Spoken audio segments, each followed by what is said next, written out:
and welcome to Through the Glass Darkly. My name is Patrick Hazlett. I'll be your host. Today is January 24th, 2022. My first guest will be Martin L. Shoemaker, who is a hard science fiction author with publications in analog science fiction and fact, Galaxy's Edge, numerous Baen anthologies, and many, many others.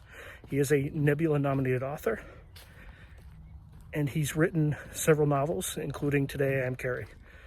Join me in welcoming our guest. Please hit the like and subscribe button, and I look forward to many future episodes.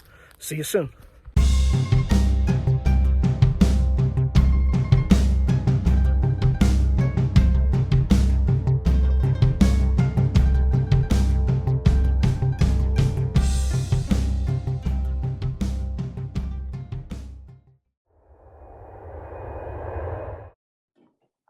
Welcome, Martin. I appreciate you taking your time out of a very busy schedule to be first down the chute in this crazy project that is Through a Glass Darkly. I've kind of given folks a very brief introduction of what you write, some of the works that you've written, but let's start with from the beginning. Where are you from? What's your background? And we'll kind of work from there. So, floor is yours, my friend. Well, I grew up 20 miles from where I'm sitting right now. Little town called Byron Center, only I wasn't in Byron Center, I was in Byron Township, far out on the edge of the township. So I didn't even grow up in the town. I grew up not farm country, but edge of it. Close enough to farm country. I always like to draw a distinction between farmers and people who have animals they have to take care of. Because most of my life I've had animals to take care of, but farmers raise things that you can actually feed people with, or at least feed animals with.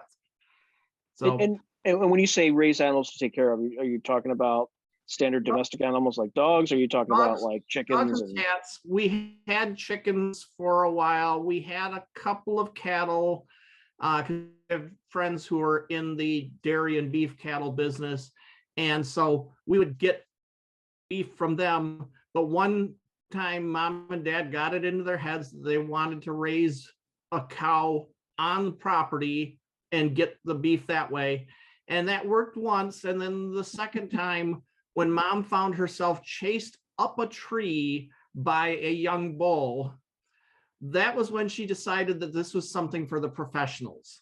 Mom was a hardy, strong woman who took care of lots of things around the house, but she wasn't wrestling no bull. And what did your parents do when you were growing up? Like, what kind of occupations did they have? Or they built houses. That wasn't their actual occupation, but they did. Dad was a welder. He was journeyman welder. He was skilled trades of various sorts, but welding was the top. He was an electrician.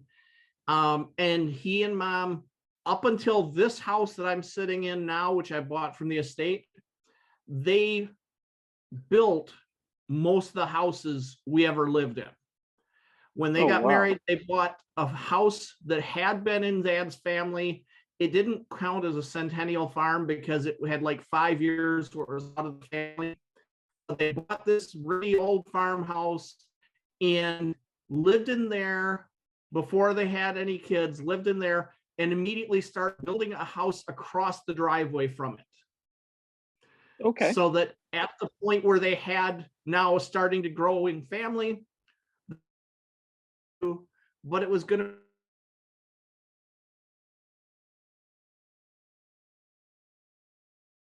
kids at the north side of the driveway and built another house there. In the intervening time, they built 2 barns, an old one and then the larger one to replace it. And when they had the big house built, they didn't tear down the second house or the house they built across the driveway, but they converted it to a garage, a 3-stall garage, which it had always been planned for because mom drew all of her own building plans, and they built that thing with stall doors hidden inside the east wall of the building. So when they were ready, they had to gut some interior walls and open up the stall doors that were there, and bang, they've got a garage. Oh, and so your mother was kind of a self-taught architect, it sounds like? She was definitely, she was an artist, and she was a self-taught architect, and she was an obsessive compulsive when it came to these things, the sort of perfectionist. At one point, because as they got older, there were some things they didn't do themselves. They did pretty much everything they possibly could, but there were some things that they didn't. They had at one point decided to want a new carpeting in the living room, and so they had a carpet crew come in to put it in. And the manager of the crew asked the crew to measure out the living room. And I don't remember the number now, but basically it was as wide as it was long, precisely. And the manager said, no, you've got to measure that again. That never happens. And mom just said, it's square. Very nice, very nice. And then, so what led you to pursue kind of what you do for a living? I mean, if you could just tell everybody kind of, I know what you do, but you know, Yeah. a lot of people who tune in don't. By day, I'm a programmer. By night, I'm of course a writer, but by day, I'm a programmer. I was forced to become a programmer because I was no good at anything else. That's not 100% true, but I had no interest in anything else. When I went to college, I'd been programming for about 3 years in high school. And this was way, way long ago when I was programming on devices with like kilobytes of memory. And we're talking a hand's worth of kilobytes of memory. So what were you programming in? Like BASIC or Fortran? Basic. Like what? Okay. Basic, a little Fortran, but basic. But when I was getting ready to go to school, one of my brother's friends advised me. My brother's 6 years older. My other brother is 12 years older, but my brother Joe is 6 years older, went to school with a guy who was my idol as a kid. He was going to college, which just didn't happen in our community that often. It did, but you didn't know very many people that did it. And he was going to college, and he was going to be a computer programmer. And this was the guy I wanted to be like him, because I am not any good with my hands. I can't build my own houses. I can't repair things. I think problems. And I'm like, this is what I want to do because I'm loving programming so much. And this guy who I had to a degree modeled my life on quit college and went to work in a factory, one of the bigger ones locally, and basically said his major reason was because the statistics bore this out, and I didn't see the numbers to back them up, that at that time, computer programming had the highest rates of suicide, alcoholism, and divorce of any professional field. And it's like, but I like it. Well, you won't like it. But I like it. You won't like it as a job. Okay, well, I've been studying physics in the science fiction magazines that had their physics articles with them. And I'm like, this is fascinating stuff. I want to do this for a living. Unfortunately, my little rural high school, which no fault of theirs, this is 1970s, there was not a big academic track there. They didn't prepare me mathematically for college physics. They prepared me pretty well. Now, when you said they don't prepare you mathematically, or they didn't prepare you mathematically for college physics, like how far did you get along in high school, and then what were they like? What level of mathematics were they? Yeah. The last 6 weeks of senior year in my high school, which of course nobody does anything in the last 6 weeks. The last 6 weeks of senior year in my high school were pre-calculus. Oh my God. My best friend in college went to a school in Ann Arbor where all of the professors sent their kids, and he had 2 full years of calculus. He tested out of college calculus, but took it anyway because there was a professor that was a really, really, really good mathematics professor that he wanted to study under. If you're familiar with an Erdős number. It sounds familiar.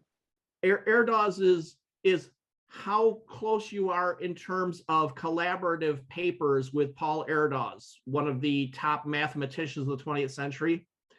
Professor George Peranian had an Erdős number of 1. Oh, wow. He was Erdős's advisor at one point. So this is the level of instructor that my friend wanted to learn from. I had 6 weeks of pre-calc, and Again, nobody gets anything done in those last 6 weeks of senior year. But I have a strange brain, very strange brain. Gee, I'm a science fiction writer. Imagine a science fiction writer with a strange brain. Right. I test like a mad fiend. I always test better than my actual knowledge. Don't ask me how, but I will rise to the test. On all of my placement tests, I ended up in the calculus class with my friend who had 2 years of calculus behind him. I had all of the placement tests to say this guy is an advanced mathematician. So I ended up way over my head, and they had me in physics classes way over my head. And I just wasn't ready for physics. I love physics. I get halfway through E&M and I just start to get lost. Electricity does not make sense to me. Mechanics, I was great. Get into E&M and I start to lose it. Well, that's because there's more math there, right? It's more math, and it gets into more convoluted stuff that I did okay with derivatives. When I hit integrals, I started to reach my peak. This concept of this thing is solvable, but not by a method. It is solvable by intuition. And you can take your intuition and come up with an idea of what the solution might be and prove that it is. But no one can give you a method to solve this integral. And that is, from what I can tell, there are 3 classes of integrals: ones that have a method, ones that have intuition, and ones that can't be solved. I was okay with the ones which have a method, which are the simple baby steps integrals. You get into the other ones, I was lost. And so I'm sitting here trying to major in the thing that fascinates me in terms of the reading about it, but I can't do it. And in the meantime, I'm already working as a professional programmer as my work study job in the college. And at one point I just said, why am I fighting this? Mm-hmm. And I changed majors and immediately discovered that I was already in my work doing stuff more advanced than the first 3 semesters of programming classes. And that there was one class that actually taught me something useful, the data structures class, which is essentially the foundation of most modern computing languages, and was stuff you won't discover on your own. Like pointers and stuff like that. Just the basic concept Arrays. of structured data. Arrays are simple, but structured data that you can have pieces that are tied together and manipulated as a group isn't a concept you're going to come up with on your own. Up until then, I was working with strings and integers and floats and arrays of such, but the idea of you can take a string and an integer and 2 floats and call them an account balance with a credit limit and a current value and an account number and a name, and put those as an object to manipulate together. I mean, today, having done this all my life practically, it's obvious, but then it was a revelation. So when you were taking programming courses, was C invented yet, or is that kind of invented? I think so. Taught, not when I started. When I started, it was Pascal was the big thing. Yep. And so I'm learning this stuff, and I eventually made a realization, and I think this is as true today as it was then. My friend who said it has the highest rates of alcoholism, suicide, and divorce was right. Because there are 2 kinds of people who go into programming. We're about to be visited by a cat. No, he went the other way. There are 2 kinds of people who go into programming. People who see that it's a high-paid job that they want to get into, and people who say, oh my God, you're going to pay me to solve mental puzzles all day? You're going to pay me to play?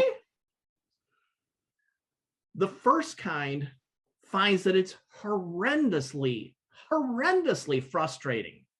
Just absolutely. And the second kind is like, but that's the point. It's the challenge. I'm going to be bigger than this problem. There is no way that this bug from hell is going to stop me. I am going to beat it. And so there's a job satisfaction there that's entirely separate from the money.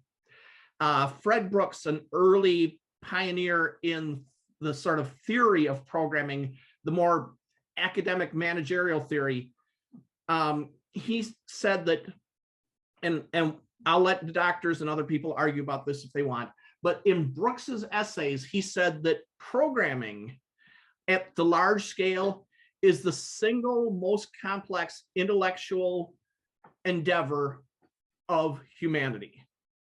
The reason being that other intellectual endeavors, big and complex as they are, whether it's rocket science or brain surgery, they all to some degree are constrained by the physical dimensions of reality.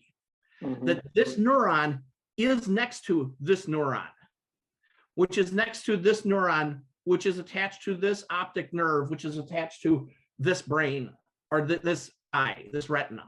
And then you also have 3 spatial dimensions in 1 dimension at a time. Yeah. Whereas in programming, the connectivity is potentially infinite. Any piece can connect to any other piece. And so the range of possible, hello, Jerry, the range of possible connections that you might have to chase down and understand is unlimited. Now, we can agree with Brooks or we can't, but I think we can agree that it's pretty complicated. He never climbs on my shoulders. But then he said, and therefore it takes a special weird brain. First, you have to like that sort of challenge. Second, you have to have enough ego to believe that you can do the impossible. And third, you have to have enough humility to realize that you can't. If you don't have the ego to believe you can do it, you will eventually end up an alcoholic, divorced, suicide, because the challenges are too big compared to what you want to put in for effort. You have to have the humility, because eventually you have to realize that, no, you're not that smart. You need other people checking you. You need to assume. Step 1, always assume it's your bug. Mm-hmm. Don't assume it's a cosmic ray. Don't assume it's somebody else's screw up. Don't assume that you had a mechanical or optical glitch or electronic whatever. Assume it's your bug. I have, in fact, lost 3 weeks to an electronic glitch where we were processing video and getting strange bugs, which were bugs in my code. It was my mistake, but they never happened in the lab. They only ever happened at one particular client site where in the room next door, they were running an arc welder. And every time the arc welder turned on, 5 or 6 random pixels of solid black would show up in the image. And my code could handle nearly black, but it had a bug for solid black. So sometimes it really is random noise in the universe, but you shouldn't assume that. The sooner you learn to assume that you screwed up, the faster you'll get the easy problem solved. Because if you screwed it up, you can find it, you can fix it. What you're left with after that, that's when the challenge comes in. Now, what kind of software problems do you commonly solve today, or what sorts of parts of industry do you use software to solve problems? Today, I have, since roughly 10, 11 years back, I lose track of these things. It's either 10 or 11 years that I've been working for a company that makes vehicle transmissions. Vehicle, practically anything these days, of course, is computerized. Transmissions are heavily computerized in the big truck transmissions. And that's great that there's computers on there, but people don't talk bits and bytes and switches. People talk words and pictures, which means you need software to talk to the software to translate signals coming from that transmission into numbers, reports, and instructions on a screen. Mm-hmm. I'm working on the team that is building the diagnostic tool that plugs into the software running on the transmission.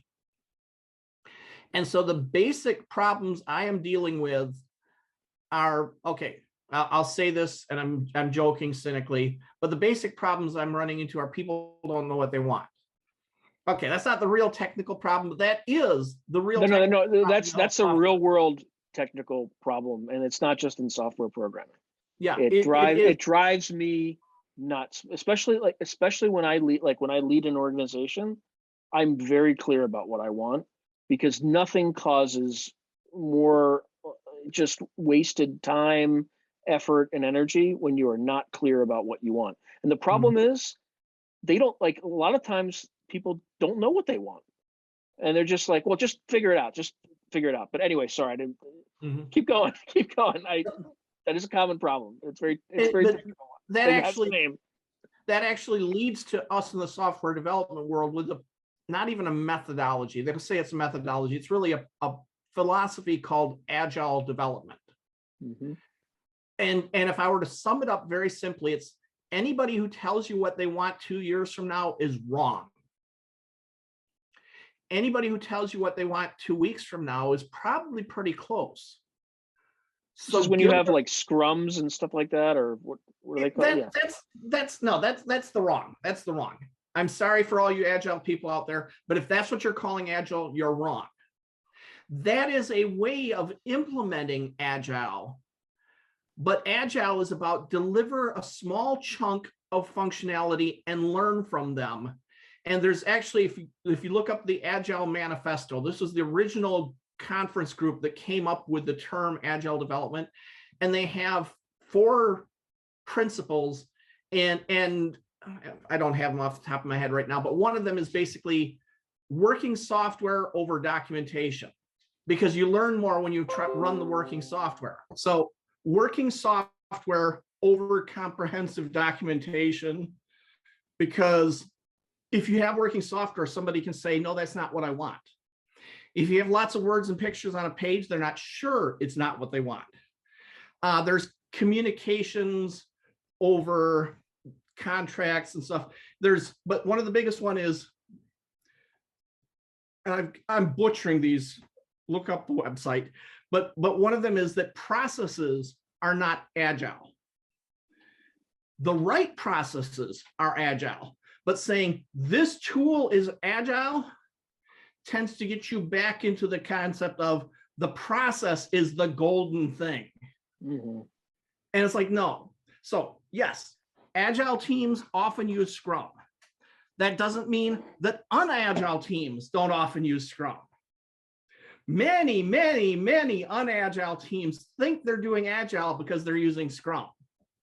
Now, is Scrum a good thing? Sure, when it works. For the audience, what is Scrum? Scrum is essentially, generally speaking, it's a morning meeting. It can be an afternoon meeting, especially in the modern interconnected world. It could be anytime, but it's essentially a meeting where everybody says, hey, what did you do yesterday? What are you working on today? Are you blocked? Can somebody help you? That's the theory. It should be a stand-up meeting because you want it to be fast. If you've got a team of 5 people, I should be able to say that yesterday I worked on the report for the fault codes, and today I'm going to be testing that report with real hardware, but my real hardware isn't working, so I need somebody to help me figure out why that's not working. I gave my whole report in 30 seconds. Yep. And you give your 30s, and it's sort of like an odometer. It's marking over that we've made this much progress, we've made this much progress. What it turns into is status meetings. And your 10-minute Scrum turns into 90 to 120 minutes of status reporting, which should have been all in email or all logged in your tracking system, so nobody should have to report it in a meeting.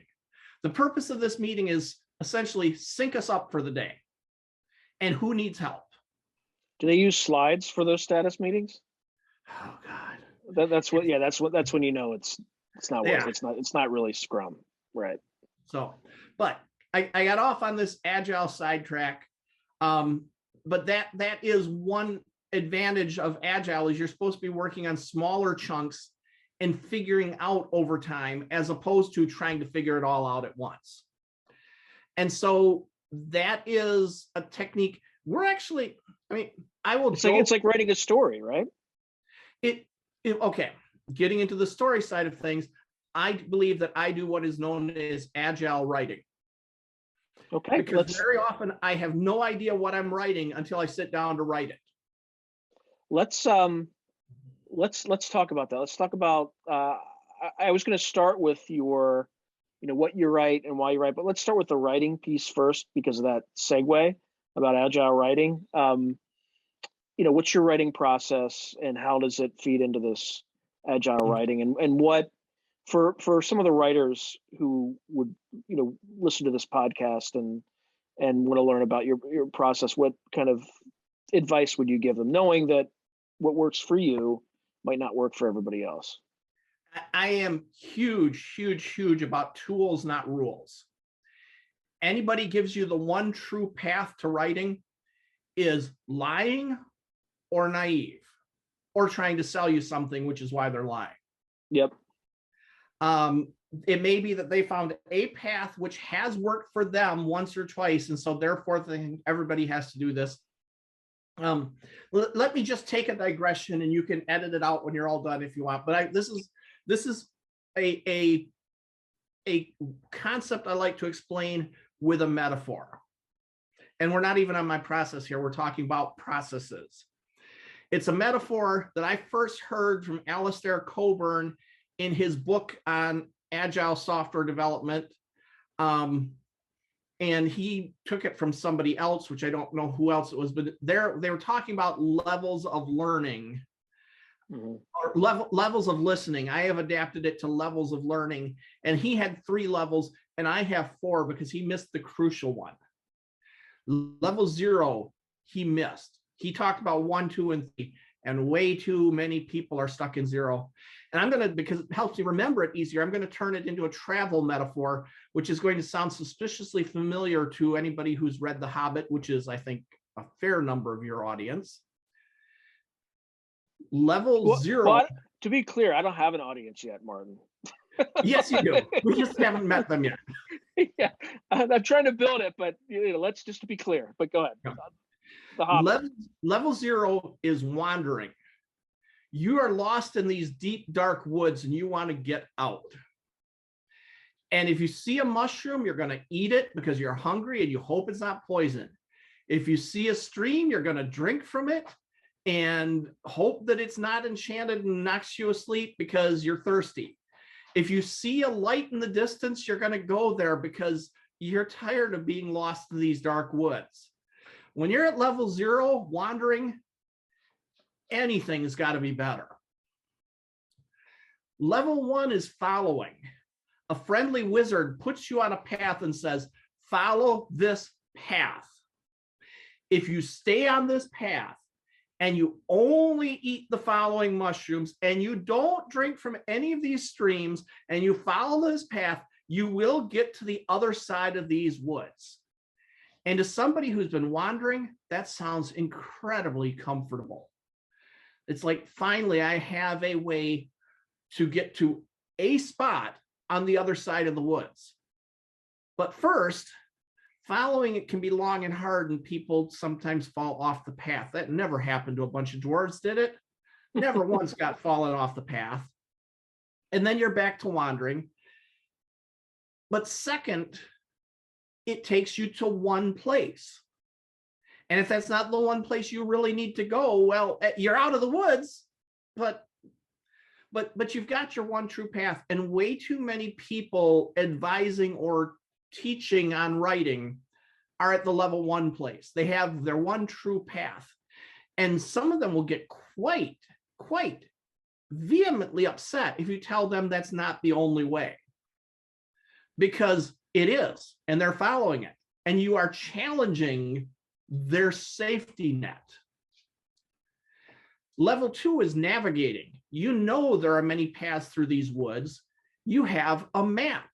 And you say, I want to end up over here, so I'm going to take this path until I hit here and branch off to this path, and so on. So you have many ways through the woods. Level 3 is trailblazing. You're the one who makes maps. You're the pathfinder. You're the pathfinder. You know that at your level of experience, all problems have one process. Where am I? Where do I want to go? what are my resources? What are my constraints? Figure out a path that solves those constraints with those resources to get to that goal with enough reserve so that when something comes up I haven't planned for, I have something to handle it with. Level 3 is you've been wandering in the woods for 30 years and you've figured things out. The complication comes in when people at one level listen to a discussion at another. So somebody at a level 0, here, this is an outline. This will get you someplace. And level 2 comes along and says, no, not everybody outlines, you know. And maybe that's the wrong way to outline. And lots of good books have been written without an outline. The level 1 person attacks because no, you must have an outline. Otherwise you're wandering. And then meanwhile, here comes a couple of level 3 people having a discussion where it doesn't sound like they've got any plan at all, because their plan is situational awareness, situational assessment, and a deep memory of things they've learned that worked and didn't work in the past. And so if you're a level 1, you hear level 3s talking, maybe even if you're a level 2 and you hear level 3s talking, telling people to wander. And everybody knows that wandering is bad. It's like, well, I'm not telling them to wander. I'm telling them to learn to get to the point where they can wander. And these are just, not to put you on the spot, but where are you on that? I would say I am between a 2 and a 3. Okay. On a good day, I think I'm a 3.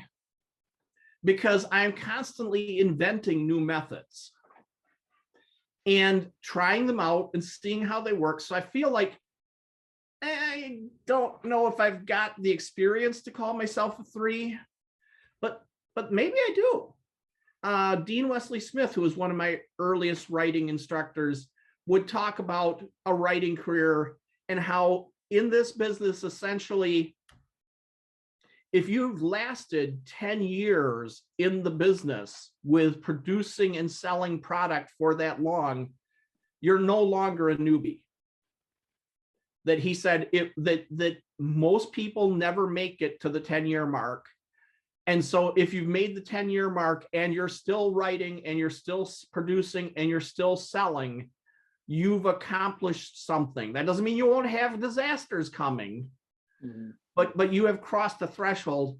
It's like, well, let's see. My first story sale to a pro-paying market was in 2011. So I hit 11 years. I still don't know that I feel like I'm at a 3 because I'm comparing myself to Dean, his wife Chris, and Kevin J. Anderson's wife Rebecca, and you know all these people I'm talking about. And I'm comparing myself to them and saying, I don't feel like I'm there, but I advise other writers this, and sometimes I need to remember it myself as well. You need to sometimes stop and think about 5 years ago, Sean. Mm-hmm. When you're assessing your career, ask yourself what 5 years ago Sean would think about where you're at today. Would he feel like you'd accomplished something? Yeah, I think so. Yeah. Now, the answer is no. That's a whole separate discussion we need to have of are you losing it, or are you not making the time, or whatever. But for many, many, many writers who are feeling like they're lost, they're not getting anywhere, if they go back and look where they were 5 years ago, oh, wow, I guess I have learned something. I guess I have accomplished something.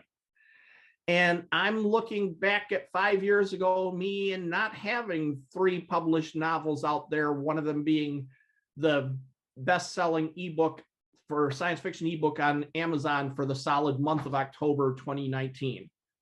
And it's like, okay, that guy 5 years ago, yeah, he had that book written, but he had no idea where it was going. Yep. That guy 5 years ago had no idea of all the things I'm involved in now. So if somebody told me I'm a 3, I'm not going to argue with them. If somebody told me, no, you're just a 2, I'm going to say, yeah, but I'm a 2 who's trying really hard.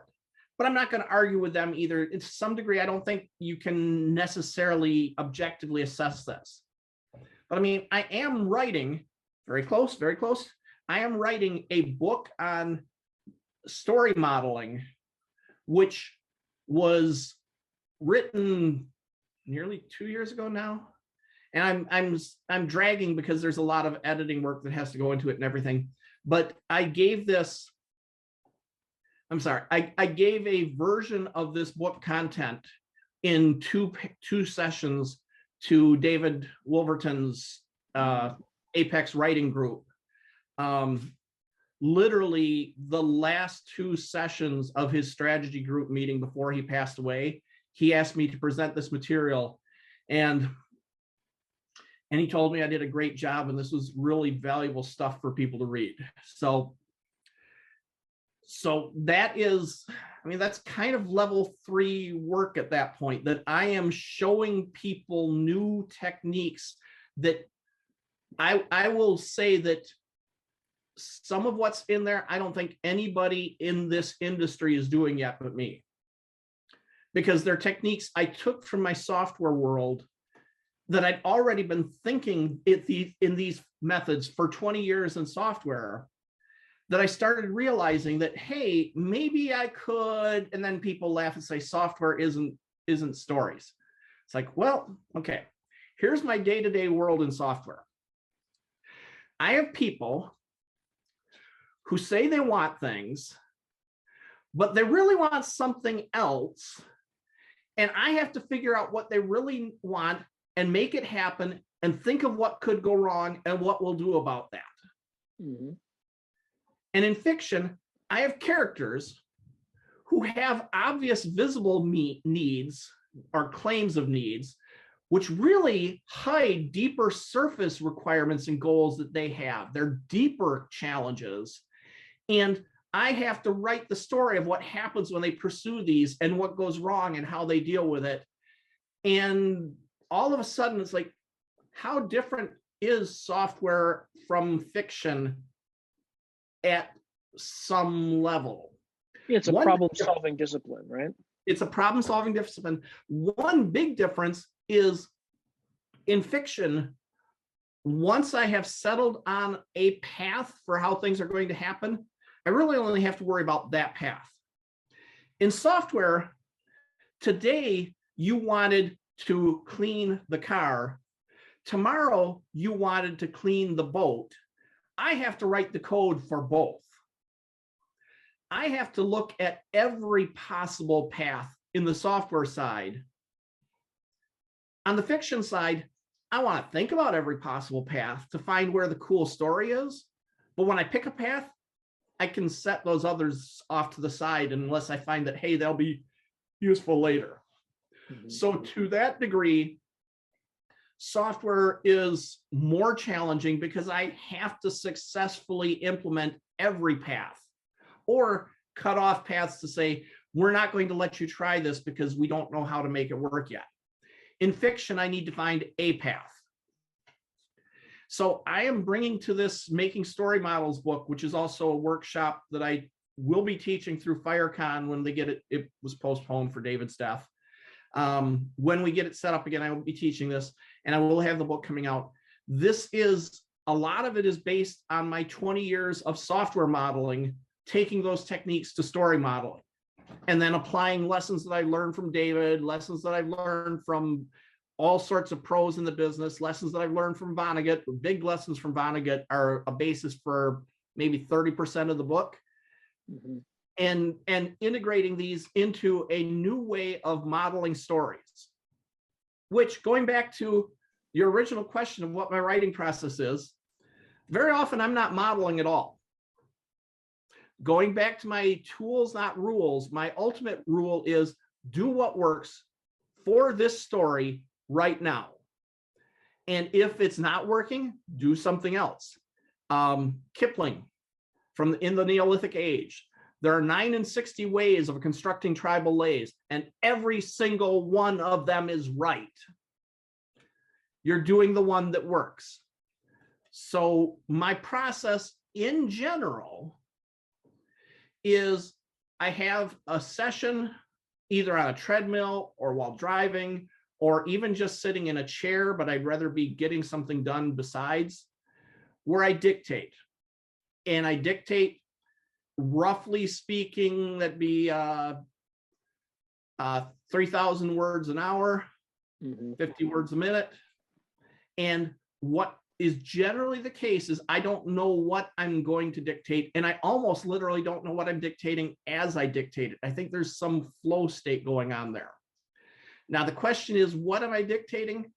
It may be that I had a short story idea that morning and I want to dictate that. It may be that I'm in the middle of a novel, and so I want to start where I left off and see what happens next. What I'm actually writing right now is the first of 8 prequels to a novel that I wrote last year, that my agent and I have looked at this and said, yeah, but the prequels have got a lot more action and magic and everything, so maybe start with those. But the original was almost entirely pantsed. For those of you who aren't writers or haven't run into this terminology, pantsing, also called discovery writing, writing from the seat of your pants. I had this basic premise for a setup for a story. I said, okay, let's tell that premise. And I think it's big. I think I'm telling a novel. I have to now build in all of the backstory to make that premise make sense, to make the rules of my universe support that. And in the process of literally telling this sat down, I don't know where it's going next. I've got a flash here, a flash there, kind of goals coming, but I don't know the story. But I'm filling in pieces of the world to support this story as I go along. And in the process, I essentially wrote an outline for 8 more books. That's great. But I hadn't intended them to be an outline. I just intended that what happens in this book has to make sense. So that book was entirely pantsed. Now my agent and I want to take this series of 8 books and pitch them to a publisher. Hi, Bain, if you're out there. I'm hoping we pitch to you. But we're going to pitch them to publishers. But that means if I'm trying to pitch a series now, I need an overall series arc. Nobody's going to buy, hey, Martin's going to write 8 books leading up to this 9th book. Would you buy that?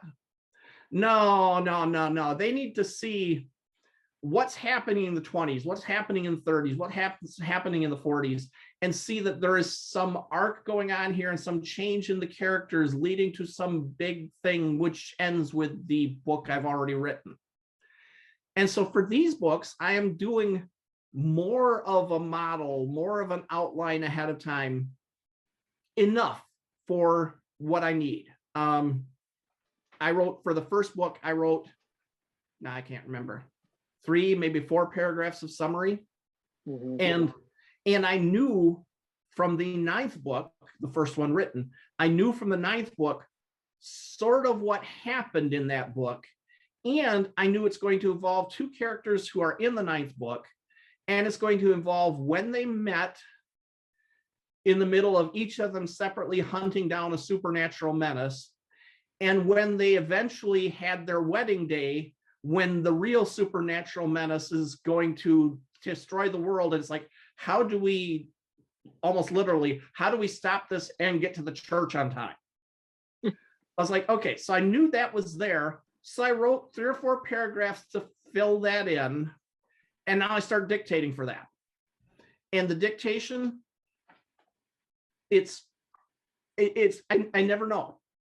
There is if you're familiar with Ray Bradbury Theater, the opening of that has Ray going into his office through his special private elevator and everything, and sits down at his typewriter to start telling a story. And he looks around at all the junk in his office filled with toys and treasures and souvenirs and whatnot. And he looks around and says, out of all of this, what am I going to make a story today? I have no idea. And he uses the line, exactly 1/2 exhilaration, exactly 1/2 terror. And that's sort of my dictation process. Is I might have an idea of my starting point. I might have some things out there I want to get to, but in the meantime, I'm in the moment.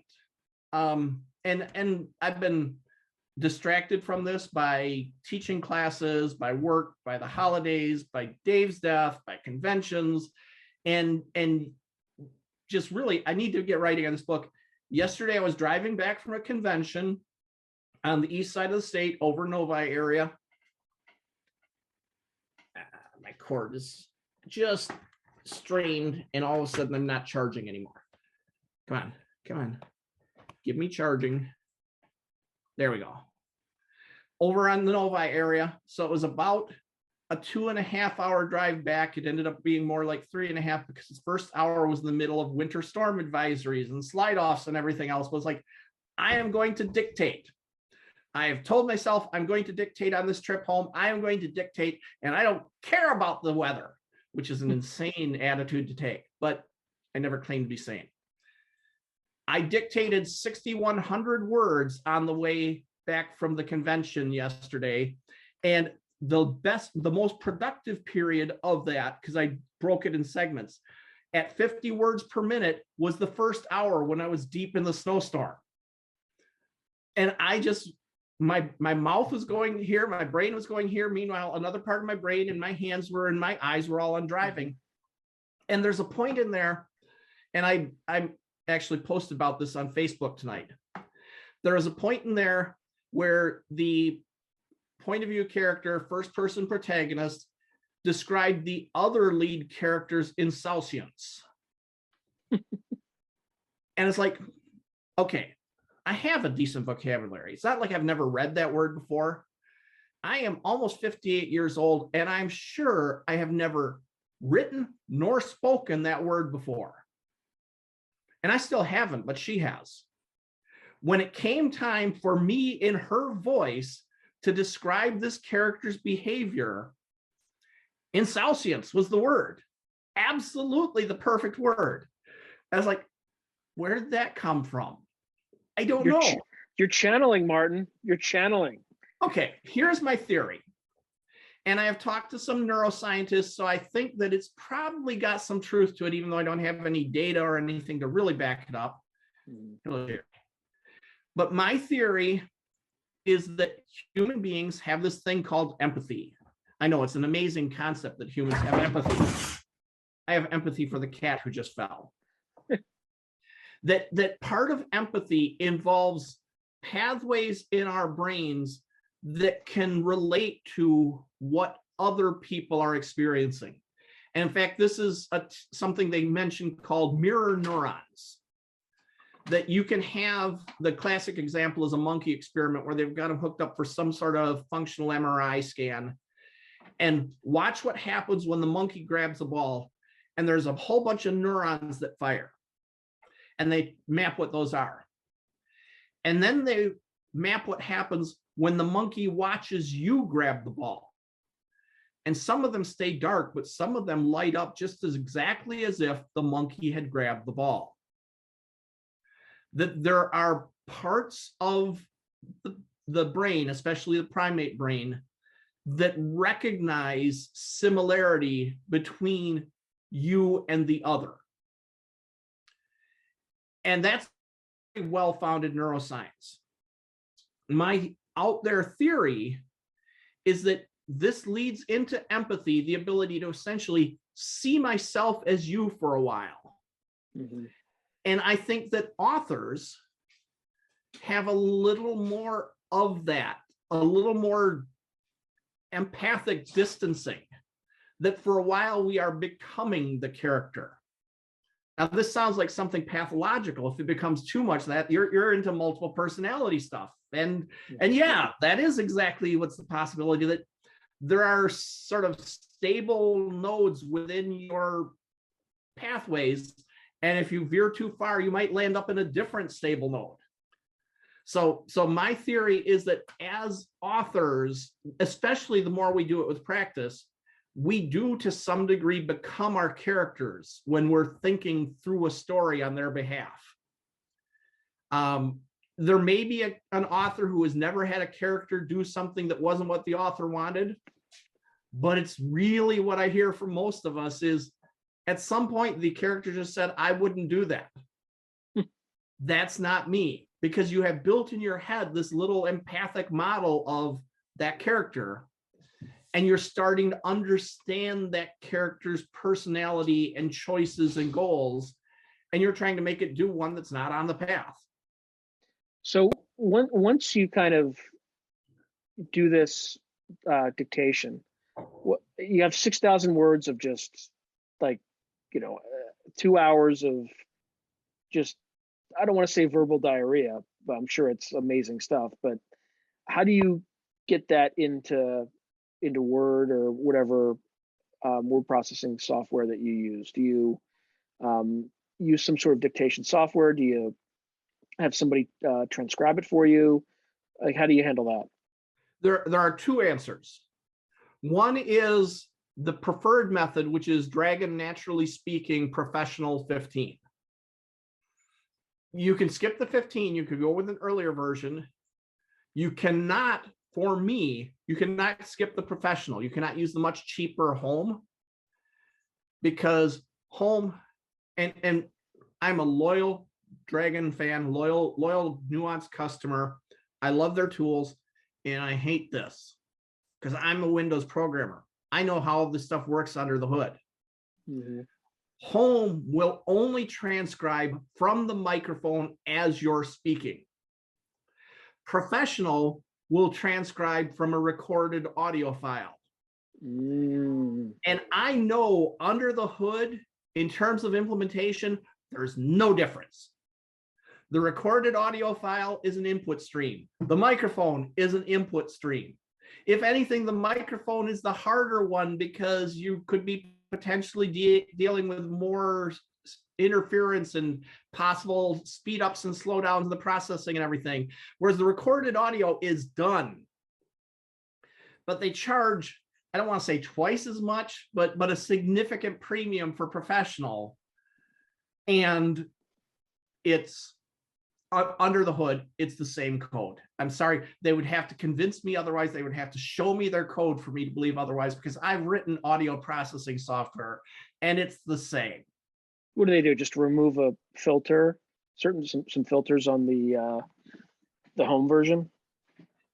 My guess is something like that the Home version, okay, there is essentially what we call a stream. A stream is a bunch of bytes coming in from a source. There is a method inside of Windows to say, open up that file as a stream. There is a method to say, open up that microphone as a stream. Both of them hand you a stream object that you then start sucking data through. They literally, on the Home version, don't include the button that says, hey, show me the files and let me choose one of those. But for all that, it is a tool I absolutely have to recommend in terms of the price versus the functionality, because before I went to Dragon, okay, another complaint. This isn't supposed to be a complaint about Nuance video, because I really do love their tool, but their marketing team should really offer a free trial version. And they don't. By the way, I used to cover Nuance Communications when I was a software analyst. They do not offer a free trial version. They do offer a rebate or a warranty that if you're unsatisfied, you can get their money back. But everybody knows that's a trap, that less than half the people who want their money back go through the steps to actually get it. I also can kind of understand their reasoning, especially in the earlier versions. The tool's gotten so much better through the years. In the earlier versions, it took a while for you and the tool to learn how each other worked. So the free trial could potentially give a misleading idea of how well it was working. But I think I would have bought it sooner with a free trial. I know lots of people who would have bought it sooner with a free trial. But here's why, to me, it's absolutely worth it, despite their screwy marketing and despite their screwy coding. Before Dragon, I was paying a service to do the transcription. Mm-hmm. And when it comes to services, you want to be careful which service you get. First, willing is not a skill. Friends will tell you, I'll do that for you. And then you hand them 60 hours of audio and say, can I have this next week? And I don't care how much your friends love you. They're not going to do that because it takes more than 60 hours to transcribe 60 hours of audio, because you have to sometimes jump back to hear what you missed. And your friends who love you and think they're going to help you mean well, they're not going to do it. There are also services out there which are shady places which take your file and feed it to Dragon. If you're going to feed it to Dragon, why don't you feed it to Dragon? And they're going to charge you for every single time they do this, whereas if you own Dragon, you only pay up front. But the good ones are charging you for fair work done. idictate.com. I will absolutely recommend them, and I still use them in special cases. idictate.com is a really great service and charges $0.0125 per word transcribed. This is important. There are other services which are good services that charge per minute transcribed, which means when I'm driving down the road and sometimes hit a blank spell and I'm driving, so I can't look at my recorder to shut it off, and I've got 5 to 10 minutes of nothing, you're going to pay for them. I'm going to pay for them. iDictate charges me for the actual words delivered. And $0.0125 doesn't sound too bad. Kevin J. Anderson, my mentor on dictation, he uses another service. I forget which one it is. They now charge by the minute, but because Kevin's been using them for 30 years, he still gets per word rate. And he gets all sorts of favorable treatment because he's been a loyal customer for so long. But they are doing stuff for him that I'm not going to get from iDictate, but they're doing okay. iDictate is getting me this $0.0125 word. If I were Kevin, I would look and say, so I'm going to spend $0.0125 and I'm going to publish this at SIFWA Pro rates at 8 cents. So I invested $0.0125 to make 8. That's not bad. I'm not Kevin. I don't publish everything I dictate. Right. My stats on Duotrope tell me that I'm doing pretty well compared to the industry as a whole, that I sell about 20% of everything I submit. So that means out of 5 words that I dictate and transcribe at $0.0125, I sell 1. 5 times $0.0125 is $6.25. Selling 1 for 8 means all of a sudden my margin per word is $0.0175. Wait, so you're saying you've sold 20% of everything you've ever written, or of my submissions on Duotrope, and I haven't checked the numbers lately because they only pull it up annually, but there was a while there when I was doing short stories on a very regular basis and tracking them on Duotrope, because when I submit to you, for example, I'm not tracking that on Duotrope because we've got a direct relationship. Yeah, that counts. I could still reject you. We do, but you're not going to have a listing on Duotrope. That's not how I found you. Oh, well, when there's not a listing, I put one on there. Yeah. You know, you can do that, right?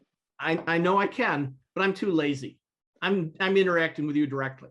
But when I had Duotrope tracking my stuff, I was about 20% of what I submitted was getting sold. Now, some of it might have been something that I submitted 4 times before I sold it, but eventually 20% of my submissions turned into sales, which I'm not going to complain about that by any means.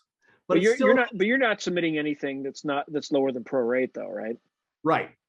Yeah, that's extremely impressive, because I keep going. Going until somebody pays me something for it. Yeah. So looking at those numbers, all of a sudden it takes me 6.25 cents to make 8. So there it's looking financially iffy. On top of that, I dictated my first published novel, actually second written. My first published novel, Today I Am Carrie, was 100% dictated. And I had discovered that transcription by hand was a losing process, because it takes me about 3 hours to transcribe an hour of text. So instead of it saving me time, it was costing me time. So I said, okay, I'm going to bite the big one, and I am going to pay to get this transcribed by idictate.com, who did a phenomenal job of it. And let's see, a penny and a quarter per word and 100,000 words. And we're looking in the $1,100 range. And all of a sudden, Dragon's pricing started looking a lot less extreme. And this is still my deciding factor. I hadn't worked with Dragon yet, so I didn't know how it worked. But all of a sudden, to say $300 and never pay $300 for Dragon. It goes on sale often. You usually will find it if you wait just a little while. You'll find it for $200. You might sometimes find it for $150. But $300 is the list price. It's like $300, $1,100. That's a pretty easy choice. Now, as I've gotten more productive with the dictation, I keep sort of leveling up. There was a point where I was dictating while driving and was averaging 25 to 30 words per minute and was pretty happy with myself. And then the pandemic hit. I'm jumping ahead of topic on you here. Yeah. Well, there's still some we have to go back to too, because but go ahead. So I no longer had an hour commute each way every day to dictate it, which was my secret weapon. Is I have to drive to work. I've got 2 hours of dictation every single day, 5 days a week. And of course, now that the pandemic hit and I'm working remotely, I don't have 2 hours, which is great to have 2 hours more in my day, but I lost 2 hours of writing time. Eventually I said, I need a solution for this. And I need to get back into my treadmill routine because I kind of lost my routine when my mom died and I lost a lot of motivation. And so I said, well, let's test the quality of my microphone on the treadmill because treadmills are noisy. Perfect. As accurate as it ever is driving down the road. So I said, okay, well, then I will dictate on my treadmill. And so I dictated on my treadmill and I was getting regularly 50 to 54 words per minute.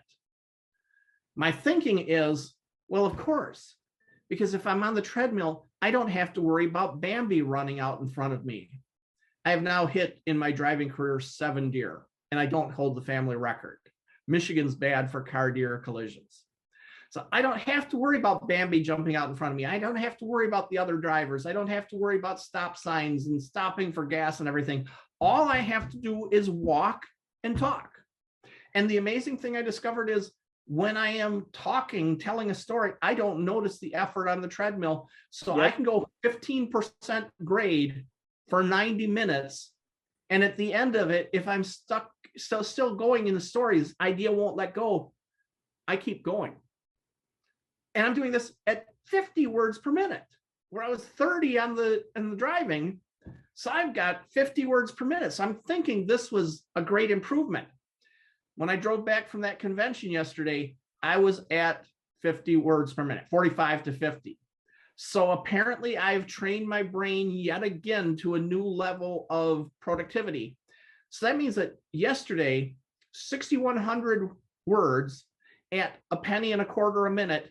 Yesterday, that means I did give or take $76 worth of manual transcription. How many days does it take to make up a $300 copy of Dragon? Like 4 days. Yeah. It takes 4 days. Yeah. And when I was doing the 5 days a week, 2 hours a day of transcription, I was paying for Dragon roughly every 2 weeks because that was when I was still the slower driver or slower dictator. But now I am paying for Dragon. I can pay for Dragon in a week easily because it's saving me that much time. I still go with iDictate in cases where I have an older transcription or an older recording that I never got transcribed because it was because Dragon does not require, Dragon encourages you to speak your punctuation, comma, every single little bit of it, comma, so that Dragon knows where to put them, period. It will try to interpolate where they belong, comma, but I do not often agree with where it puts them, period. So I insist on speaking my own, period. And this drives listeners like you insane, exclamation point. Correct. My older recordings don't have that. And my older recordings were not recorded with my expensive cardioid microphone, which cardioid essentially means, getting past all the technical side, it amplifies sound coming from here and suppresses sound coming from other directions. I have a video that I put up on Facebook a month and a half ago, I think, where I recorded the same speech with my cardioid and with the microphone in my computer while the TV was blaring in the same room. And I combined them into one video, which is, this one is hearing me talking while the TV is playing in the background. And I should have turned it up even higher because the TV was there, but it wasn't as loud as I really wanted to make the point. And then hit the midpoint, start over again with the cardioid, and it's quiet. It's just nice and quiet.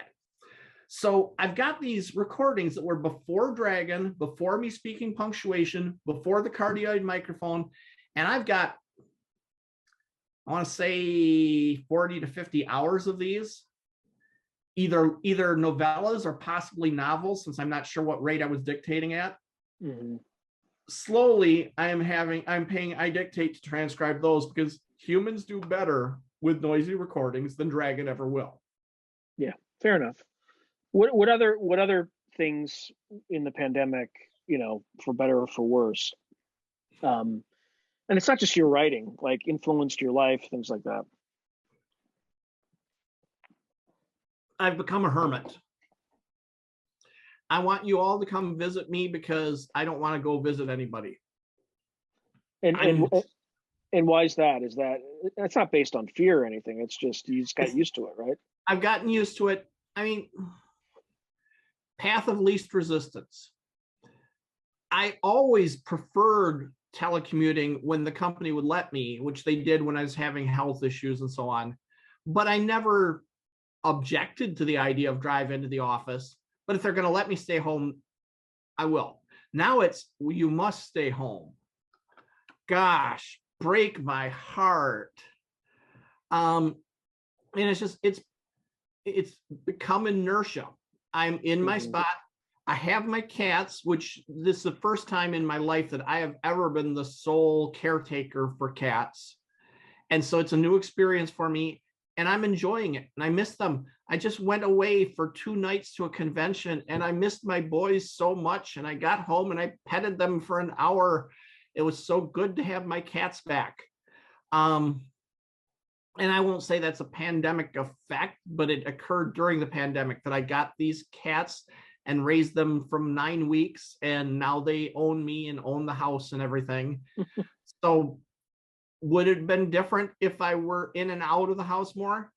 Maybe, but I still would have the worry of who's going to take care of these. Fortunately, I have family that lives close that can feed them and so on, but it's a consideration. I just feel like I'm more of a hermit than I used to be.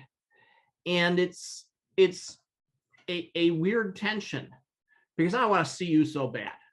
I want to get together at Writers of the Future or wherever and just get a chance to sit and talk for hours. But I don't want to leave my house. So I want you to come to mine, which of course you don't want to leave your house. This convention I went to was stressful for that, not because I was anxious, but just because I was going back out into the world. And I built a nice comfort zone here. When I went to Writers of the Future back in October, it was so wonderful to see everybody. And it was anxiety because I was out of my hermit cave. Yeah, it's exhausting, right? Because I think there's definitely, I don't know how extroverts are handling it, right? But I think I had at one point, one job I had, it was a 5-hour round trip commute a day. And it's just soul sucking. You come in and you're less productive too. And I think in my last role, I think I came in a total of 2 or 3 times. And the 3 days that I came in, I would have to work until the next 2 days until 2 a.m. in the morning just to catch up. So you also had a productivity improvement of like 10x. Mm-hmm. So, because you're not sitting in the road for, an hour to get into work. and then you're stressed out and pissed off, and you kind of waste time there, and then you start getting into the zone on some work, and then, I'm just making up names. Bob comes in and wants to talk, and it's not as efficient. And there's some jobs that require more face time and things like that, but it's going to be really interesting to see how companies adapt to this. My company took until roughly, I would say, August to really get over the curve.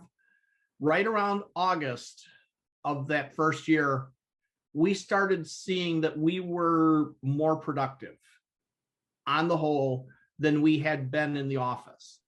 There was a learning curve there, but the whole fact that, and you'll hear people scream about this, and I know what they're screaming about because they're worrying about protecting our lifestyles, blah, blah, blah, blah, blah.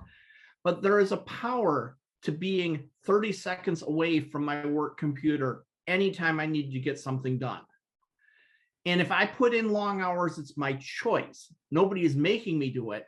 But if I put in hours that are convenient for me, that, it's easier for me to solve this problem at 10 o'clock at night because that's when I'm thinking about it, because I'm very much, just as much in my writing, in my programming, when I'm in the zone, I'm in the zone. Don't try to stop me. Just get out of my way. I'm in the zone. And so it's a lot easier to work to insane hours at night when my refrigerator full of food is 30 seconds away. Yep. When my bed, if I collapse, is 30 seconds away. When my cats stop by to remind me that they need to be fed. When all this is right there, comfortable. And so we are in that fortunate set of professions where we can do this full time. And so for us, in a lot of ways, it's the better choice. For people who have to actually physically contact goods and move goods and deliver goods and prepare goods, this is much more of a nightmare. But my work, the last time I had to touch a physical thing for my work other than the computer, which doesn't really count, the last time I had to touch a physical thing is I think it was in December. They finally found a bug that I could not solve on the simulator. I needed an actual transmission ECU to solve this bug on. I had worked literally 18 months without touching a physical ECU because I was working on parts of the problem that a simulator was good enough for. But this time they finally got me one because our company makes these ECUs, or actually we contract out making them and installing them into transmissions, but they're always, the problems we're solving are always on the newest models. The newest models are always in short supply because they're still being designed and implemented. And to try to tell the engineers who are putting them on trucks that, hey, you need to set 10 of these aside for the programmers to work with, it's like, screw the programmers. We've got more important things going on. They can solve the programming problem later. And then they wonder why we're always the ones lagging behind. Well, it's because engineering's trying to solve their problems with their hardware. And when they're done, they can spare us their hardware. So this is the only real physical constraint I've had to deal with is transmission hardware. And I got by without it for 18 months.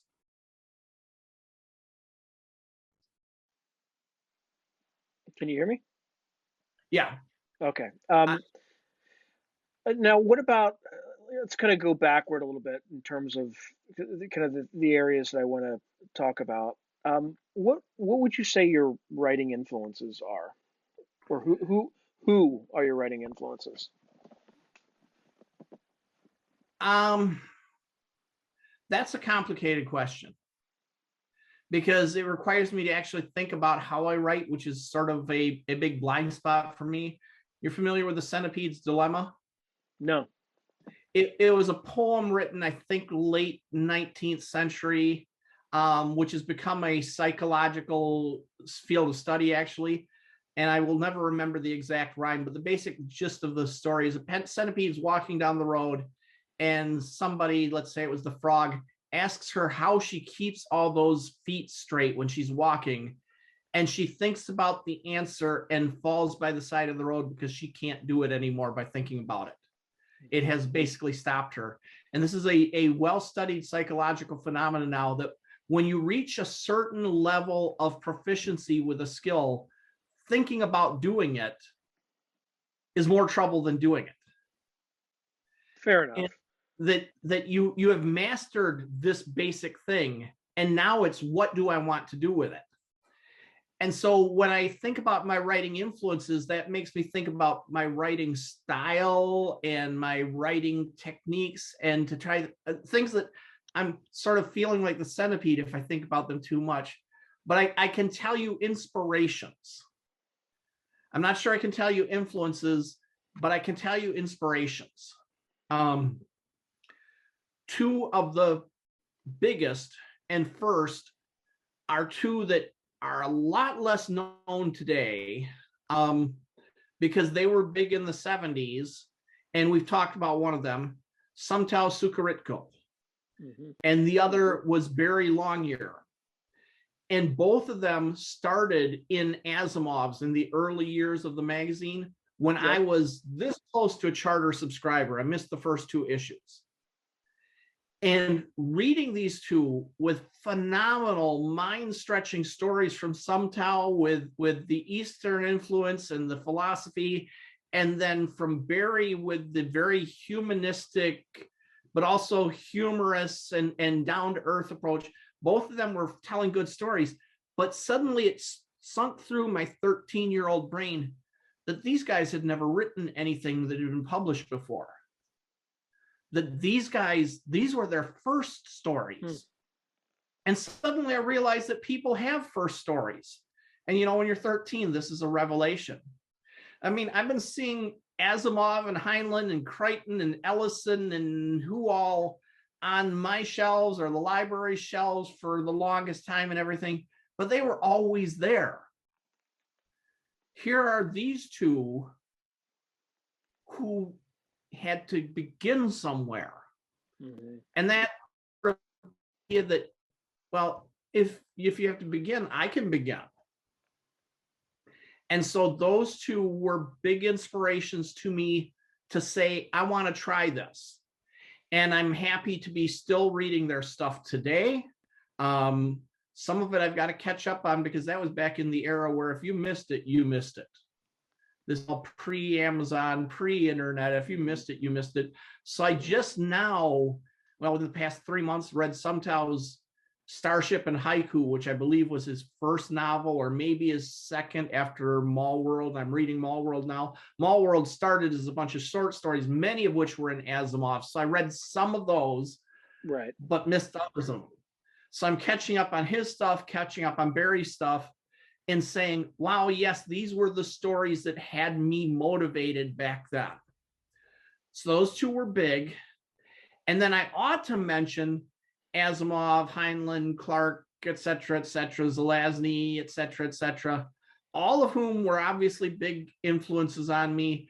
But the next big one that really made a difference to me was Jack McDevitt, who is honestly my writing inspiration and hero yet today. For one thing, although I didn't know it at the time, but one of the reasons he is today is he started late. And when it came time to actually getting serious and getting published, I started late. So the fact that Jack is a bestseller, having started late, gives me some encouragement. But more than that, I was at a point in my programming career where I was working like a mad fiend, late hours and everything. See, we did the late hours then. It's just I wasn't doing it from home. So after I did the late hours, I had to drive home. Like you say, a long drive home. So I was at a point in my life where I was working. I was enjoying my job. I was enjoying the challenges. Nothing is more satisfying than smashing the bug from hell and saying, I beat you. But it was long and it was exhausting. And I was missing something in my life and I didn't know what it was. And what it was I was making no time for fiction.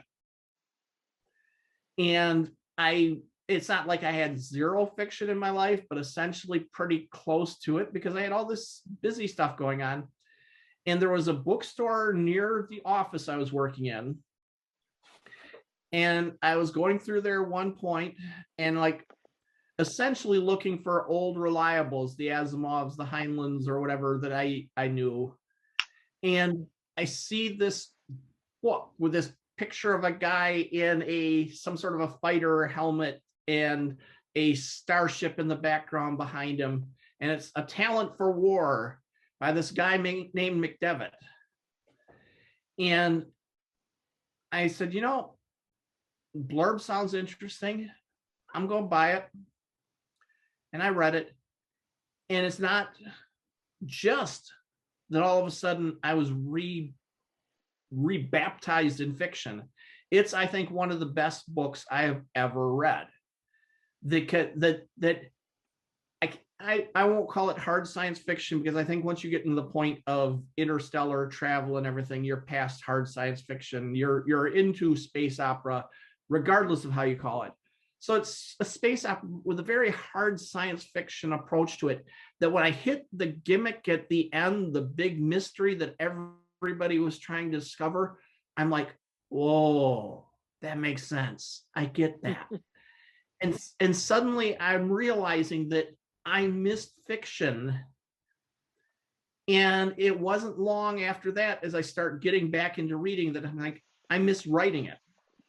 Because my history since those early days of Asimov's, when I first realized I could submit things, was I submit something, get a rejection, give up for years. Right. Submit something, get a rejection, give up for years. And literally, this is from age 13 to age 47. I don't, to this day, know what switch flipped in my brain that age 47, if I got a rejection, I send it to the next market. And so something had switched. But in the meantime, all these years where I was basically giving up, and I'd given up for a very long time, and suddenly reading Jack's book and then looking for more from Jack and picking up on these, I started saying, I still want to do this. And I'd been talked out of it in terms of the economics of what the chances were and what the payoffs were and everything. It's like, look, yeah, if you do the math, you wouldn't do it. If you just did the math, you wouldn't do it. Like, it wouldn't. Yeah, you're a good programmer. You're a successful programmer. You speak at programming conferences. You have a niche. And I'd been talked out of it, and Jack drew me back. And Jack's stories, I don't know if I can call him an influence. Again, I'm not entirely sure what that is, but a lot of his approach is very, very thoughtful. A lot of it is mystery with science fiction, which is what I tend to be known for in a lot of my books. A lot of it is history, archaeology with science fiction, to the point where I think Jack has been a huge influence. And in yet another way, because I had, at one point in one of his books, I had sent him some questions about the astrophysics behind it. We had some discussion back and forth on that. And I doubt he even remembers that letter today, but boy, I do. But at the point where all of a sudden I've had some successes and some stuff published in Asimov's, and I get email or not Asimov's, an Analog, I get email routed to me because he contacted Analog and said, I need this guy's address, and Jack McDevitt is sending me fan mail. Like, that's pretty cool. This is a leveling up, and to the point where Jack actually asked me when he was writing one of his collections, I want to say A Voice in the Night, he asked me to write the prologue for it. And that was like, okay, this is some new level of being in the business. So Jack is a big influence. Yeah, I think you definitely answered the question. So what sorts of themes do you write about?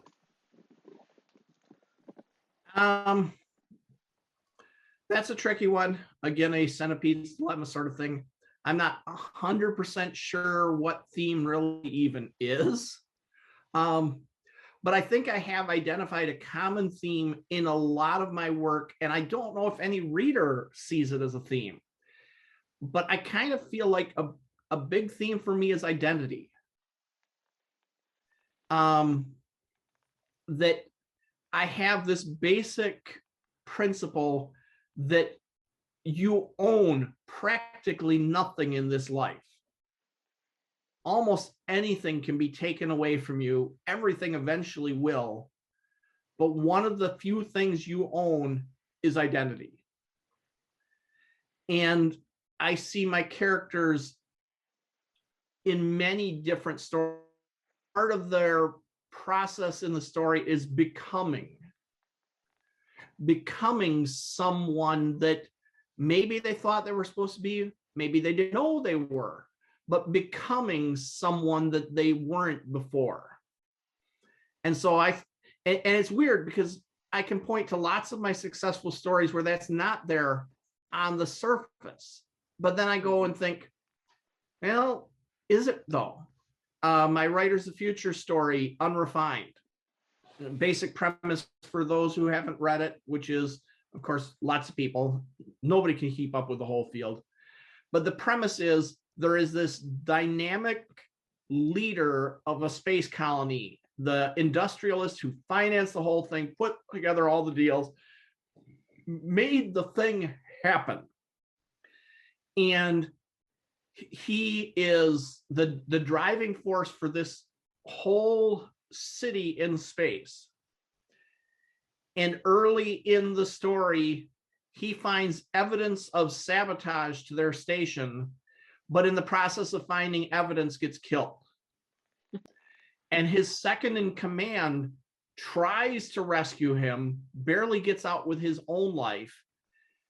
And suddenly everyone's turning to him to fill that role, to say, look, because I'm not an economist, but I sort of understand the principles of a frontier economy that far out, that there's all sorts of pipelines that you have to keep going all the time. And if you don't keep them going, somebody's going to decide that you're not going to pay your bills, so they're not going to send you food.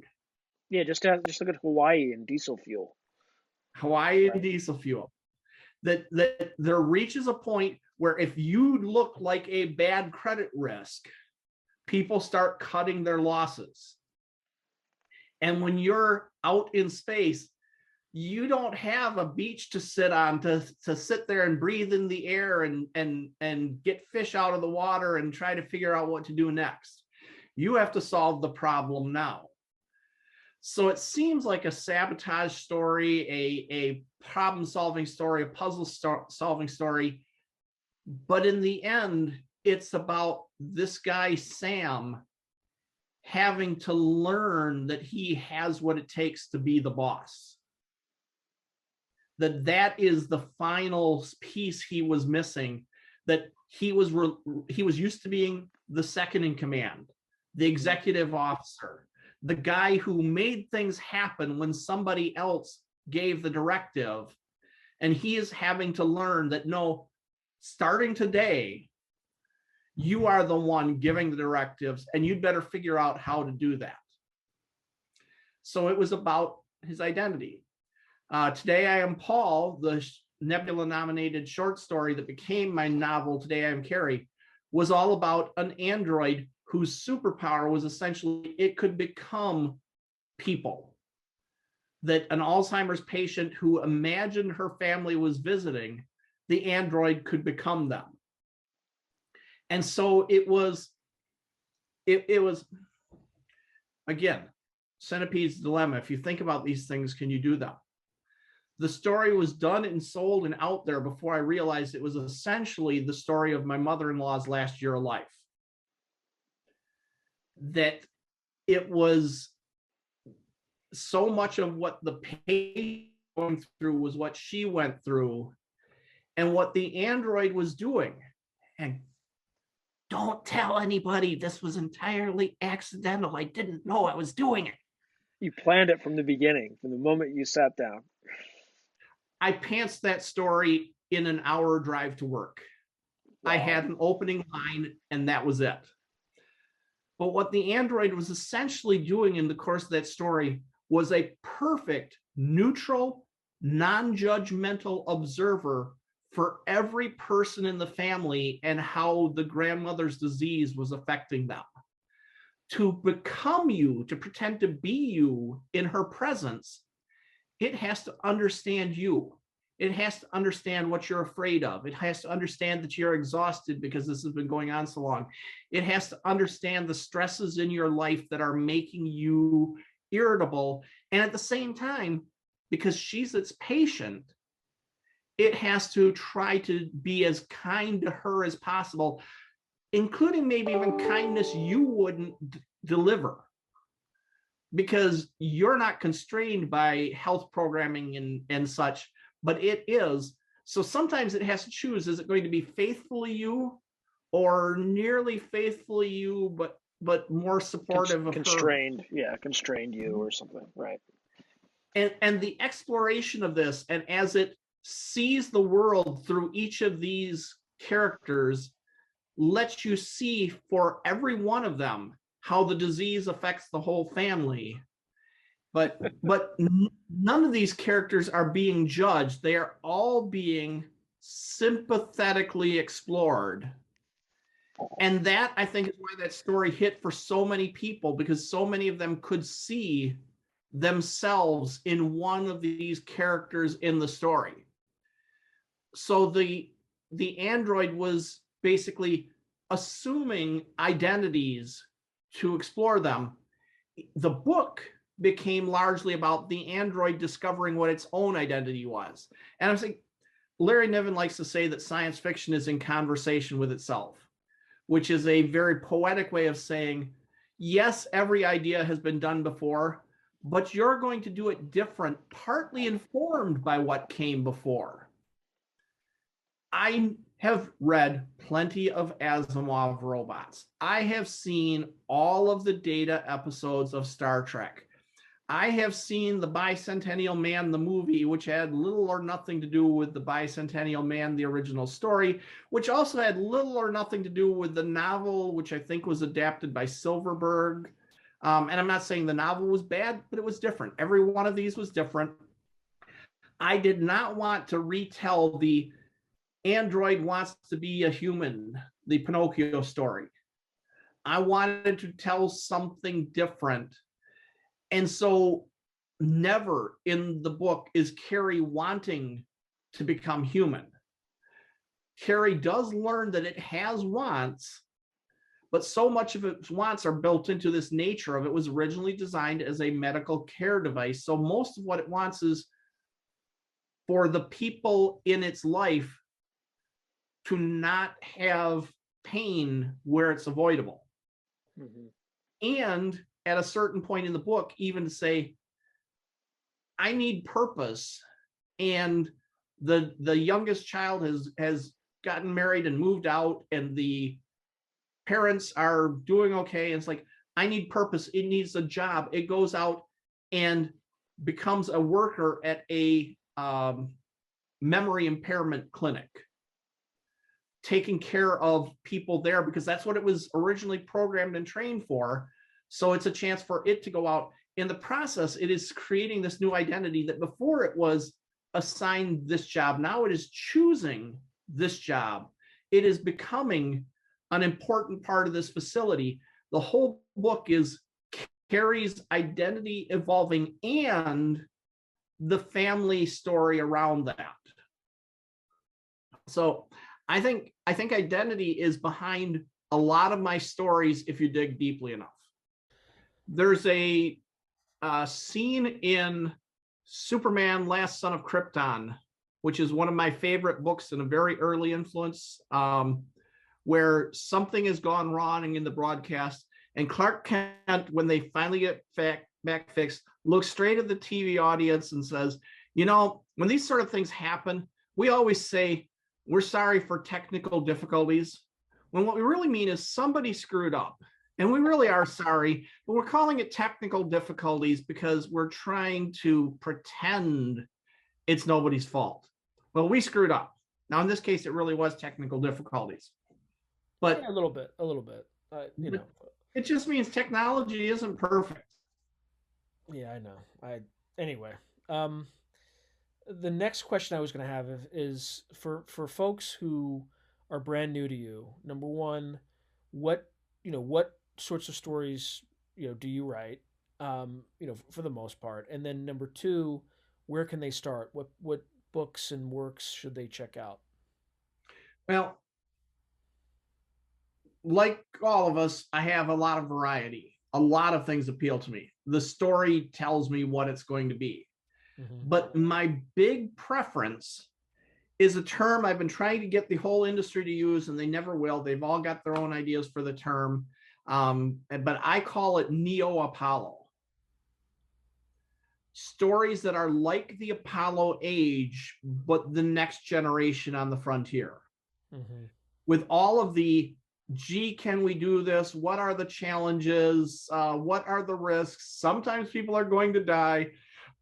All of that spirit into the next generation. I call my primary universe blue collar space. The motto being, the future doesn't just happen, somebody has to build it. Yep. And those are the stories that really made me want to write. Going back to influences, there is a story by P.J. Plogger, who, if you're in my field, you say, story. No, Plogger writes C programming books. Well, yes, he wrote a lot of C programming books. He has a long, successful career as a programmer and teacher and philosopher of programming. And way back in the 1970s, he wrote science fiction for Analog.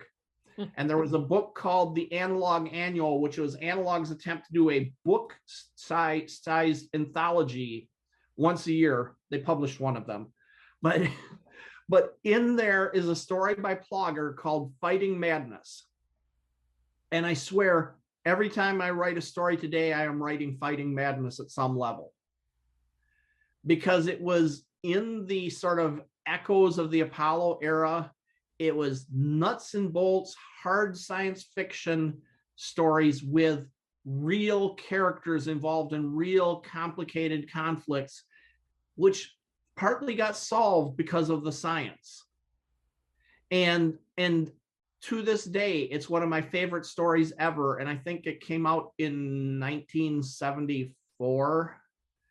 But it was essentially a scientist who has had a mental breakdown in a previous story, a self-induced mental breakdown, because he knew secrets that would potentially enable the next generation of war. And he burned out his own brain so that no government could get a hold of these secrets, which means now he's only a genius. He's not the smartest person on the planet. He's only a genius with a bad reputation because he burned his own government as well as the others. And he ends up having trouble finding work and gets involved in a satellite construction project where they're shipping up workers to go work up on this classical ring type satellite. Mm-hmm. And I mean, he can't do the really advanced math, but he's still a brilliant technician. He's smart, he's fit, he's able. He can go build a, and while he's building a satellite, he finds all sorts of conspiracies going on that he and he alone can stop. But it was he's going up there, he's building things, he's helping to put together this satellite out of pieces shipped up on rockets. That gripped me. This was the Apollo philosophy taken to the next level of we're going out there and building things, which sadly, of course, we haven't done nearly as much of as was imagined in the 70s, but we're getting there. So that sort of Neo-Apollo is what I like to write.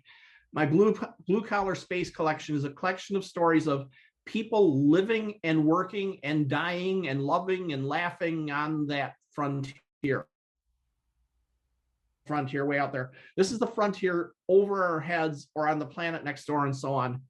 My 2 novels so far are set in the blue collar space universe. The Last Dance and The Last Campaign were written basically up until then. My blue collar space stuff had pretty much all been on the moon. Obvious place to go to start expanding humanity. Right. Except I had one on Mars, and that was my first analog sale. Not close enough. And so that one established the Mars missions as part of my universe. And then I sat down to write another story, and it's like, what is this going to be? What is this going to be? And this is where my relationship with Bain started. I was entering the Bain Memorial Short Story Contest, which deadline is end of the month if you still haven't finished your story for it yet. But Bain Memorial is literally for Neo-Apollo stories. They don't call it that. Nobody calls it that. Everybody, please start calling it Neo-Apollo stories so that I'll feel like I created a term. But essentially, they want near future, near space, hard science fiction with an optimistic approach, without any magic, science, aliens, blah, blah, blah, blah, blah. They want stories that are in that sort of Apollo vein of exploration and construction and settlement and so on, for a very specific reason. The people who put us on the moon had massive science fiction collections in almost all of their homes and many of their offices. They were inspired by those stories to go to the moon. Well, but that's what the Chinese are doing right now. They're like massively funding. Isn't it the Future Foundation or something like that? Yeah. Yeah, it's not just innocent. Yeah. They smartly saw what led to the Apollo program and what inspired it, and they, the precursors of it were the Heinleins and everything that was, and Asimovs and everything that went with it. And they see that, and there's it's basically more of a government funded program on their end. Yeah. Whereas here we have to roll our own, which is what the Bain Memorial is about, is essentially stories to inspire the next generation of engineers and explorers to get us off this rock. My kind of stories. And I went and submitted a story that I really liked, and I took second place. Yay. Don't yay. Yeah. Second place is pretty impressive in that contest. Yeah. But it felt like, yay, I did something good, and I get a bunch of books and I get recognition, and I'm happy, but boy, I would have been great to win. And then I get the email saying that Rich Johnson cannot make the flight to the International Space Development Conference to pick up his first place trophy because he is coming from New Zealand, Australia. I think he's New Zealand. It's been so long. For some reason, I thought he was South Africa, but no, he's. I get him confused with one other writer over there, but I think he's New Zealand. And it's like the contest is happy to give him membership to the conference and let him give a speech, but they ain't paying for his travel and he ain't paying for his travel. So he asks contest coordinator Bill Ledbetter, can Martin appear and read my speech? And Bill says, Martin, would you like to appear at the yes? And like, yes, thank you, Rich. I owe you a beer. And so I go and I'm attending this. This is where you met Buzz Aldrin, right? This is where I met Buzz Aldrin. I'm attending this luncheon to read Bill's speech, and I'm ending up at the table with Buzz Aldrin to give Rich's speech. And besides Buzz Aldrin, I'm meeting Ben Bova, and I'm meeting people in the industry, and I'm meeting Tony Daniel, who eventually became my editor for Today I Am Carrie. So it's like all of this, but I met Buzz Aldrin, and I went to Buzz's talk, and he's talking about this plan he has for a Mars cycler mission, an orbital mechanics maneuver that essentially gives you sort of, he called it an express train to Mars. Not express because it's fast. Somehow today we think express means fast. It's like, no, express means nonstop. The express train is the train that crosses town with no stops in between. Mm-hmm. The cycler concept is elaborate orbital mechanics carefully planned such that When you leave Earth, you are leaving on an orbit that is going to exactly pass by Mars in Mars's orbit, swing out, and come back around just to catch Earth in Earth's orbit. And it's easy to just intersect the orbit, but you want to intercept it when the planet is passing where you're intercepting it. Right. And just keep this up on a 26-month cycle over and over and over again. The challenge is you basically are launching intercept shuttles to catch the cycler or to drop off the cycler, because it's got to keep going. And he's explaining all of this, and I can literally tell you my notes from his talk, because I was taking notes from all these talks because these were great talks, inspirational. Mm-hmm. Something aboard a Mars cycler. That was my entire note, Buzz's talk, because I was so blown away by the concept. And a few months later, I'm in the shower. It's like, okay, it's time to write something aboard a Mars cycler. And all of a sudden, this story, Murder on the Aldrin Express, starts coming together. And it was something aboard a Mars cycler. And I was writing it for Analog because I'd already sold them one story. Mm-hmm. And eventually I sold them this one. In the meantime, my first reader, Tina Smith, other readers too. This was the one Jack loved. This is the one that became a year's best science fiction with Gardner. But Tina was the one who said, you're not done with these characters. You're going to write more stories. And I'm like, well, I might have some ideas. No, you're going to write more of these characters. And so I wrote another story, and I prepared to write a third, and all of a sudden my whole novel fell into place. That's The Last Dance, which is came out from 47 North, and it literally was the #1 science fiction ebook on paid science fiction ebook on Amazon for the entire month of October 2019. So if they really want to see me doing what I'm best known for, that's going to be the book. And then the sequel to that is The Last Campaign. And then, of course, you have, Today I Am Carrie. Yep. So very different one. Yeah. That's your third book. Well, no, that was the first published. Right. Second written. Because I was having trouble finding a publisher for the first one. And in the meantime, Today I Am Paul, the short story, got the Nebula nomination and got the Washington Small Press Association Award, was in 4 different years' best collections. And so it kind of had visibility. So it was a little easier to sell a book based on that. Yeah, that's great. I'm very proud of it. It was not what I expected to be known for. I expected to be known for the blue collar space stuff, mm-hmm. and Carrie proved to be the easier story to sell first. Yeah, you can't really, plan those things. Are there any other, aside from the series of novels you talked about at the very beginning of the call, the 8 novels and then 9th final novel, what else are you working on? Any other hard science fiction books?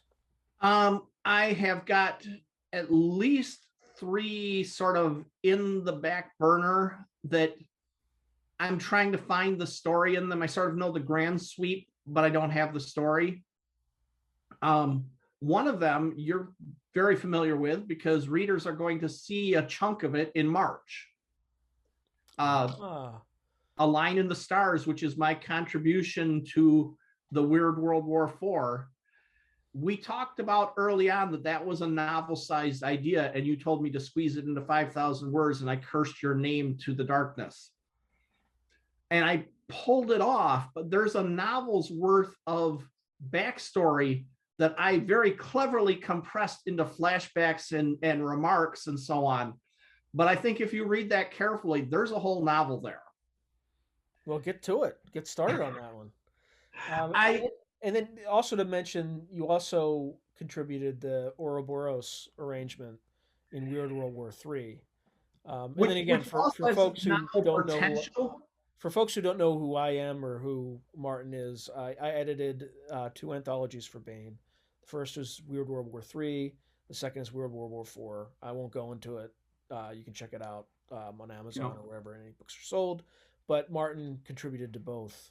And the Ouroboros arrangement is the one in the first anthology. Go ahead. Sorry.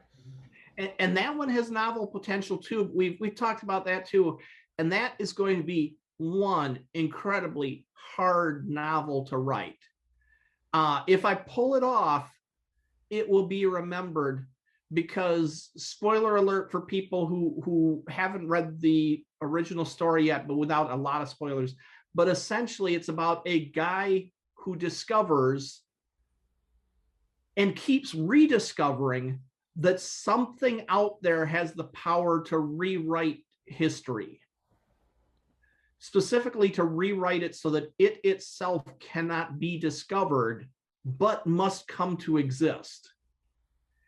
And so this guy's memories, the whole world keeps getting rewritten because he is finding himself unintentionally nudging around the edges of this secret.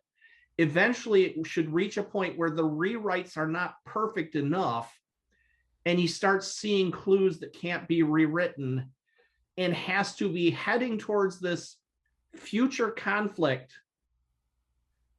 that he can never see. Because if he gets too close to see it too perfectly, it gets rewritten. Yeah. And so I see what could be a really awesome story approach, because the reader gets the God perspective. The reader's seeing what's happening. The reader sees every iteration. I cannot reach out and rewrite the reader's memory.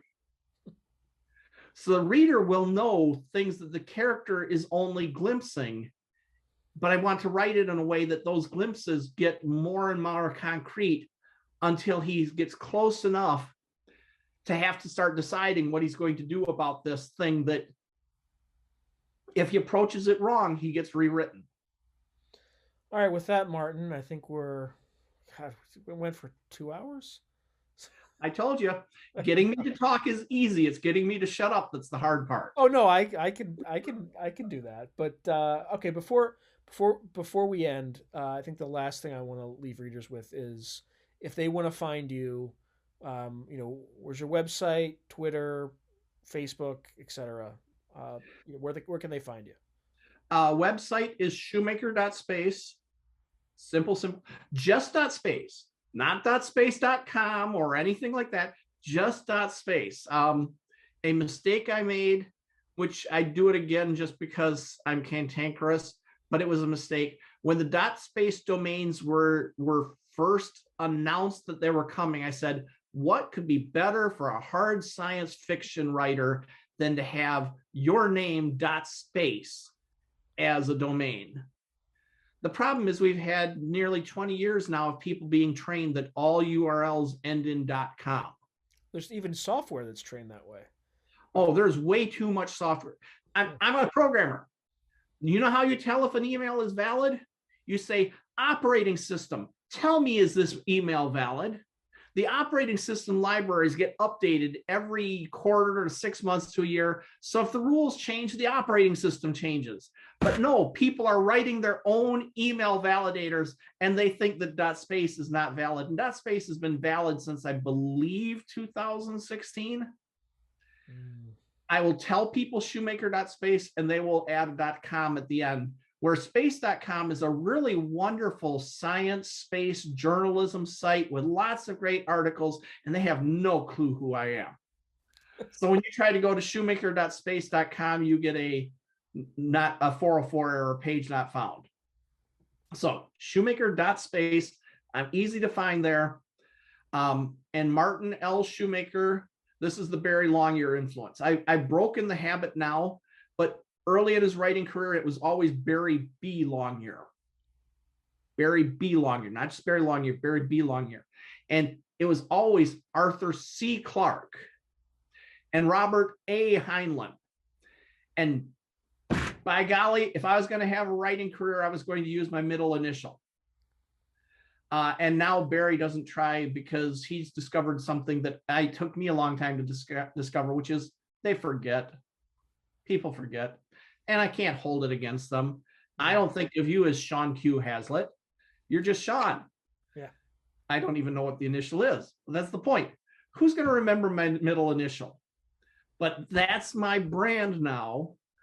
And that's how I've appeared in Analog, appeared in all the Baen anthologies and so on, except for the one time Analog put my name on the cover and forgot the initial. They put it in the table of contents, but not on the cover. But if Analog, space, yeah, right enough space, yeah. If Analog's going to put you on the cover, you're not supposed to complain. Yeah. Especially because it was my second time on the cover, the second story I sold them, or maybe it was the third, but basically I was name on the cover every time I appeared in Analog for a while. If they got it wrong once, I'm not going to complain. But on Facebook, if you don't have the L, Martin L. Shoemaker, you're not going to find me. You're going to find one of the other poor Martin Shoemakers who's wondering who this guy is, who's polluting the namespace because every time somebody searches, they end up with me instead of him. All right, my friend. It was good talking to you, and there will be many, many such, discussions in the future. Thank you for your time. Thank you.